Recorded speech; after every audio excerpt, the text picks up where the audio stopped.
जय संतोषी माता। मैया जय संतोषी माता। सुंदर चीर सुनहरी माँ धारण कीनो, हीरा पन्ना दमके तन श्रृंगार लीनो। जय संतोषी माता। मैया जय संतोषी माता। आपका अपने चैनल शिवा शिष्या कथा पर हार्दिक स्वागत है। तो आइए आज सुन लेते हैं शुक्रवार की संतोषी माता जी की व्रत कथा। शुक्रवार के दिन माँ संतोषी का व्रत व पूजन किया जाता है। इस पूजा के दौरान माता की आरती, पूजन तथा अंत में माता की कथा सुनी जाती है। आइए शुक्रवार के दिन की जाने वाली संतोषी माता व्रत कथा सुनते हैं।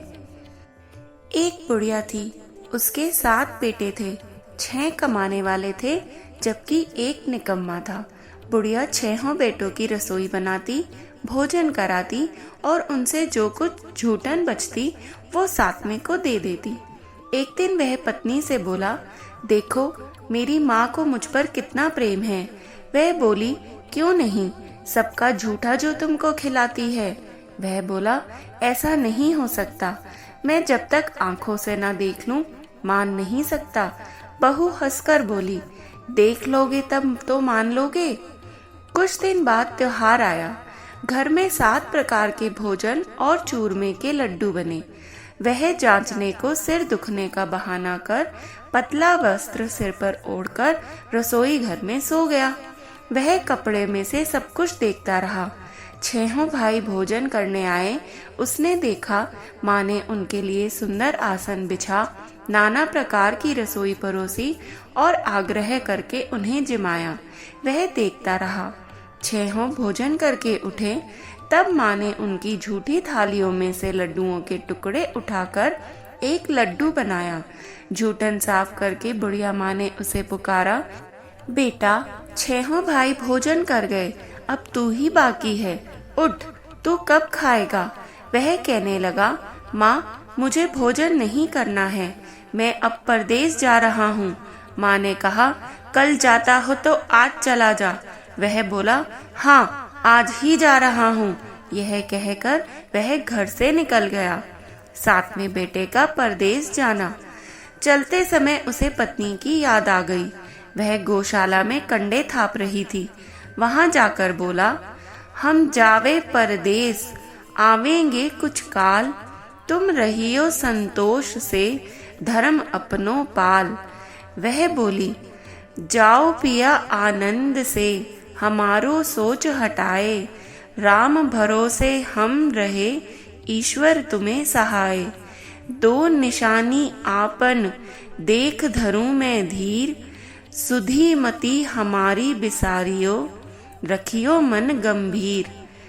वह बोला, मेरे पास तो कुछ नहीं है, यह अंगूठी है सो ले, और अपनी कुछ निशानी भी मुझे दे। वह बोली, मेरे पास क्या है, यह गोबर भरा हाथ है। यह कहकर उसकी पीठ पर गोबर के हाथ की थाप मार दी। वह चल दिया। चलते चलते दूर देश पहुंच गया। परदेश की नौकरी। वहां एक साहूकार की दुकान थी। वहां जाकर वह कहने लगा, भाई मुझे नौकरी पर रख लो। साहूकार को जरूरत थी तो वह बोला, रह जा दो। लड़के ने पूछा, तनख्वाह क्या दोगे। साहूकार ने कहा, काम देखकर दाम मिलेंगे। साहूकार की नौकरी मिली। वह सुबह 7 बजे से 10 बजे तक नौकरी करने लगा। कुछ दिनों में दुकान का सारा लेन देन, हिसाब किताब, ग्राहकों का माल बेचना और सब काम करने लगा। साहूकार के 7-8 नौकर थे। वे सब चक्कर खाने लगे, ये तो बहुत होशियार बन गया। सेठ ने भी काम देखा और 3 महीने में ही उसे आधे मुनाफे का हिस्सेदार बना लिया। वह कुछ वर्ष में ही नामी सेठ बन गया और मालिक सारा कारोबार उस पर छोड़कर चला गया। पति की अनुपस्थिति में सास का अत्याचार। इधर उसकी पत्नी को सास ससुर दुख देने लगे। सारी गृहस्थी का काम करा के उसे लकड़ी लेने जंगल में भेज देते।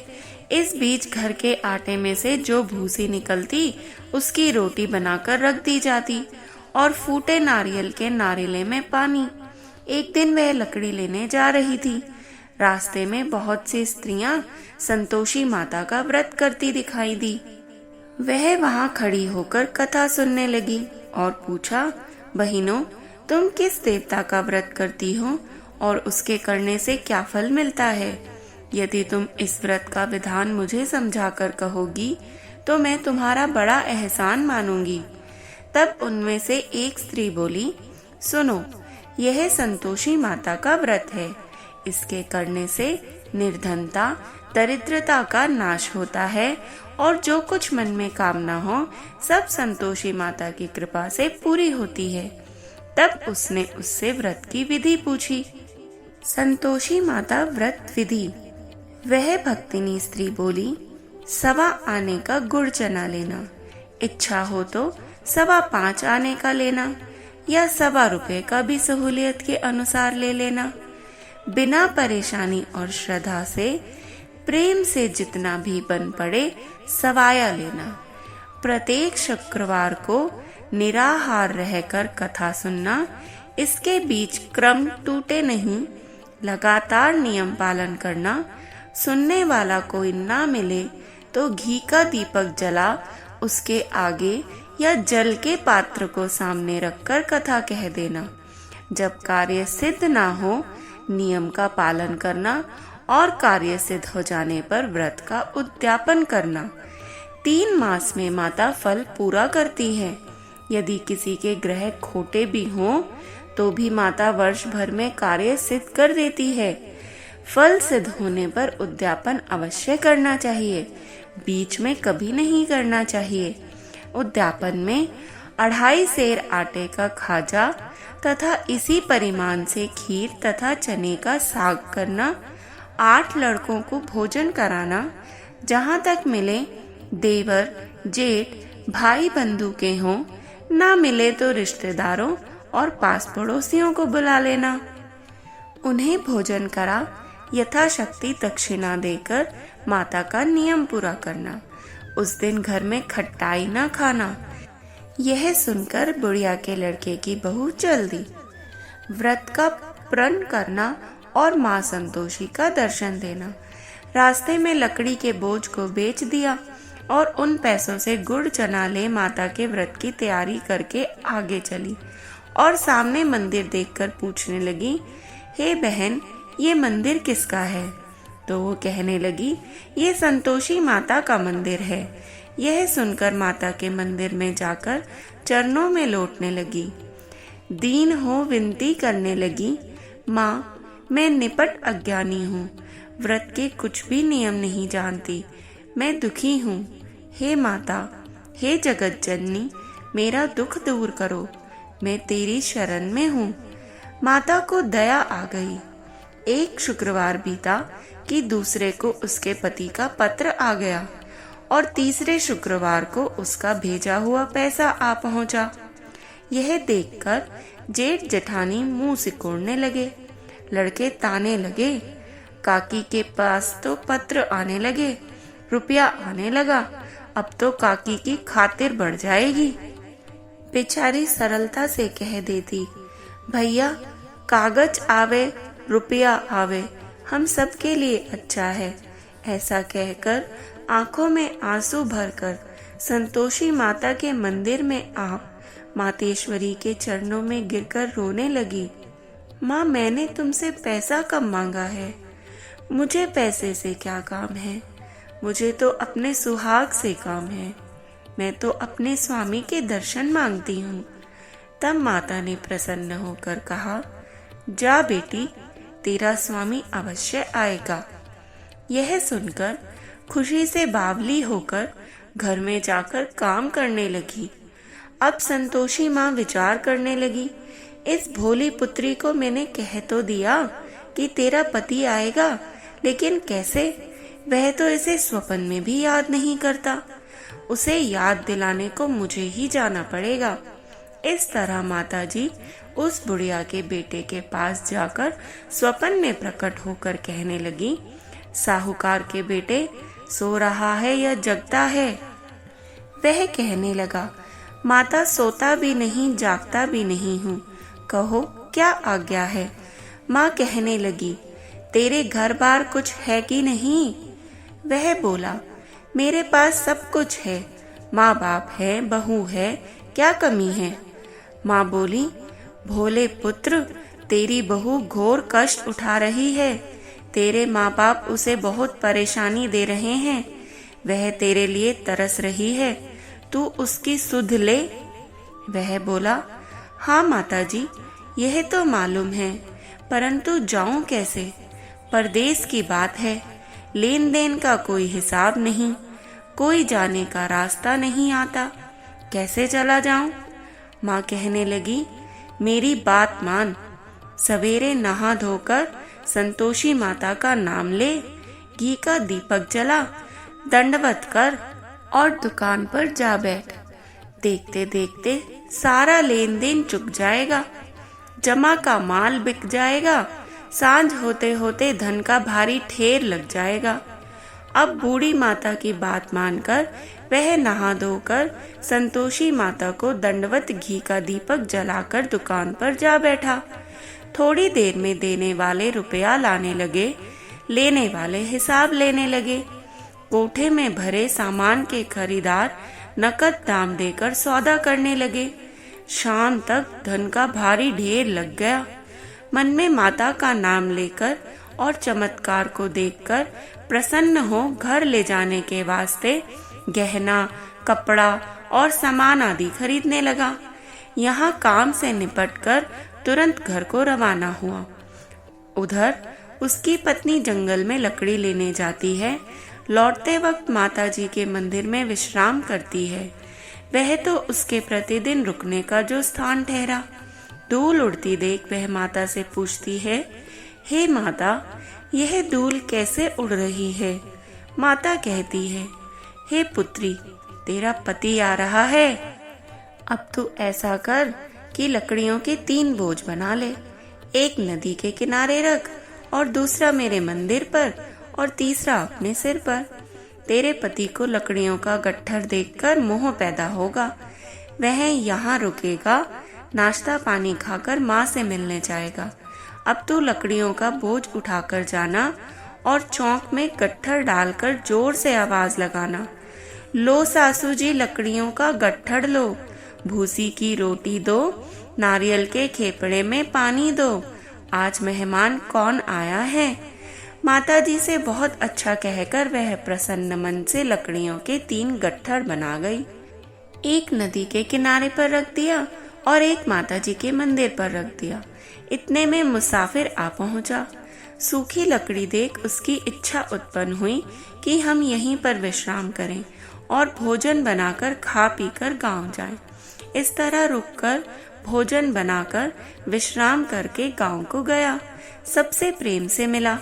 उसी समय सिर पर लकड़ी का गट्ठर लिए वह उतावली सी आती है। लकड़ियों का भारी बोझ आंगन में डालकर जोर से 3 आवाज देती है, लो सासू जी, लकड़ियों का गट्ठर लो, भूसी की रोटी दो, खेपड़े में पानी दो, आज मेहमान कौन आया है। यह सुनकर उसकी सास बाहर आकर अपने दिए हुए कष्टों को भुलाने हेतु कहती है, बहू, ऐसा क्यों कहती है? तेरा मालिक ही तो आया है। आ बैठ, मीठा भात खा, भोजन कर, कपड़े गहने पहन। उसकी आवाज सुनकर उसका पति बाहर आ जाता है। अंगूठी देखकर व्याकुल हो जाता है और माँ से पूछता है, माँ, यह कौन है? माँ बोली, बेटा, यह तेरी बहू है। जब से तू गया है तब से सारे गांव में भटकती फिरती है, घर का काम काज भी कुछ नहीं करती और 4 पहर आकर खा जाती है। वह बोला, ठीक है माँ, मैंने इसे भी देख लिया और तुम्हें भी। अब दूसरे घर की ताली दो, उसी में रहूंगा। माँ बोली, ठीक है, जैसी तेरी मर्जी। तब वह दूसरे मकान की 3री मंजिल का कमरा खोलकर सारा सामान जमाने लगा। एक दिन में राजा के महल जैसे ठाट बाट बन गए। अब क्या था, बहू सुख भोगने लगी। इतने में शुक्रवार आया। शुक्रवार व्रत के उद्यापन में हुई भूल, किया खट्टाई का इस्तेमाल। उसने अपने पति से कहा, मुझे संतोषी माता के व्रत का उद्यापन करना है। पति बोला, खुशी से कर लो। वह उद्यापन की तैयारी करने लगी। जेठानी के लड़कों को भोजन के लिए कहने गई। उन्होंने मंजूर तो किया, परंतु पीछे से जेठानी ने अपने बच्चों को सिखाया, देखो भोजन के समय खटाई अवश्य मांगना, जिससे उसका उद्यापन पूरा ना हो। लड़के जीवने आए, खीर खाना पेट भर खाया, परंतु बाद में खाते ही कहने लगे, हमें खटाई दो, खीर खाना हमको नहीं पाता, देखकर अरुचि होती है। वह कहने लगी, भाई खटाई किसी को नहीं दी जाएगी, यह तो संतोषी माता का प्रसाद है। लड़के उठ खड़े हुए, बोले, पैसा लाओ। भोली बहू कुछ जानती नहीं थी, उसने पैसे दे दिए। लड़के उसी समय हट करके इमली की खटाई लेकर खाने लगे। यह देखकर बहू पर माताजी ने कोप किया। राजा के दूत उसके पति को पकड़ कर ले गए। जेठ जेठानी मान माने वचन कहने लगे, लूट लूट कर धन इकट्ठा करके लाया है, अब सब मालूम पड़ जाएगा जब जेल की मार खाएगा। बहू से यह सहन नहीं हुआ। माँ संतोषी से उसने माफी मांगी। रोती हुई बहू माताजी के मंदिर गई और कहने लगी, हे माता, ये तूने क्या किया? हंसाकर अब भक्तों को रुलाने लगी। माता बोली, बेटी तूने उद्यापन करके मेरा व्रत भंग किया है। वह कहने लगी, माता मैंने कुछ अपराध किया है, मैंने तो भूल से लड़कों को पैसे दे दिए थे, मुझे क्षमा करो, मैं फिर तुम्हारा उद्यापन करूंगी। माँ बोली, अब भूल मत करना। वह कहती है, अब भूल से भी भूल नहीं करूंगी, अब बतलाओ वे कैसे आवेंगे। माँ बोली, जा पुत्री, तेरा पति तुझे रास्ते में आता मिलेगा। वह निकली, राह में पति आता मिला। वह पूछी, कहाँ गए थे? वह कहने लगा, इतना धन जो कमाया है उसका टैक्स राजा ने मांगा था, वह भरने गया था। वह प्रसन्न होकर बोली, भला हुआ, अब घर को चलो। कुछ दिन बाद फिर शुक्रवार आया, फिर से किया व्रत का उद्यापन। वह बोली, मुझे फिर माता का उद्यापन करना है। पति ने कहा, करो। बहू फिर जेठ के लड़कों को भोजन को कहने गई। जेठानी ने एक दो बातें सुनाई और फिर से सब लड़कों को सिखाने लगी, तुम सब लोग पहले ही खटाई मांगना। लड़के भोजन से पहले कहने लगे, हमें खीर नहीं खानी, हमारा जी बिगड़ता है, कुछ खटाई खाने को दो। वह बोली, खटाई किसी को नहीं मिलेगी, आना हो तो आओ। वह ब्राह्मण के लड़के लाकर भोजन कराने लगी। यथाशक्ति दक्षिणा की जगह एक एक फल उन्हें दे दिया। संतोषी माता प्रसन्न हो गई।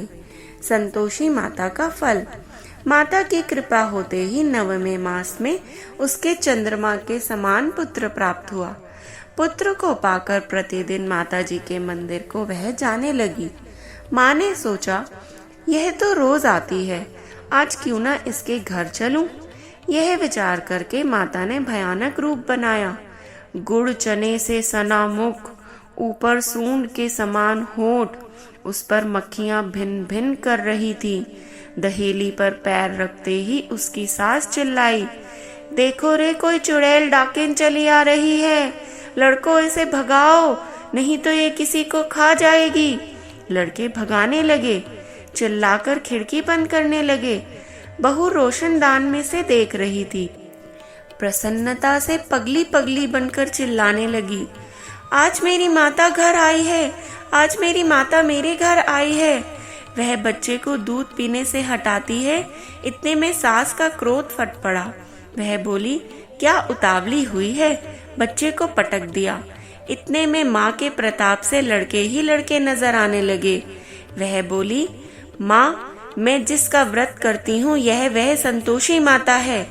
सबने माताजी के चरण पकड़ लिए और विनती करके कहने लगे, हे माता, हम मूर्ख हैं, अज्ञानी हैं, तुम्हारे व्रत की विधि हम नहीं जानते, व्रत भंग करके हमने बड़ा अपराध किया है।